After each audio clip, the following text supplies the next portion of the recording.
রাজস্থানের জয়সালমীরের 18 কিলোমিটার দক্ষিণে রয়েছে একটি গ্রাম কুলধারা। গ্রামটি নাকি ভৌতিক গ্রাম।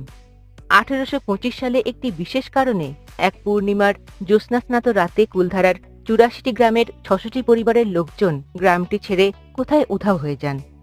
আজ প্রায় 200 বছর হতে আসছে, কিন্তু কুলধারার গ্রামবাসীদের দেওয়া অভিশাপের ফলে 1825 সালের পরে কোনোদিনই আর কোনো পরিবার ওই গ্রামে বসবাস করতে পারেনি। আজও গ্রামের মধ্যে রয়েছে ধ্বংসস্তূপের আকারে পাথর আর মাটি সহযোগে তৈরি করা অজস্র ঘরবাড়ি। জয়সালমীরের দেওয়ান সালেম সিং এর খারাপ মানসিকতার জন্য 600টি ব্রাহ্মণ পরিবার কোথায় উধাও হয়ে যান। ইন্ডিয়ান প্যারানর্মাল সোসাইটির কর্ণধার সুবিখ্যাত গৌরব তিওয়ারিও রিসার্চ করতে গিয়েছিলেন কুলধারাতে। কি পেয়েছিলেন তিনি? কেন কুলধারা 200 বছর ধরে জনমানবহীনভাবে পড়ে রয়েছে? জানতে হলে ক্লিক করতে হবে সম্পূর্ণ ভিডিও লিঙ্কটিতে। ধন্যবাদ।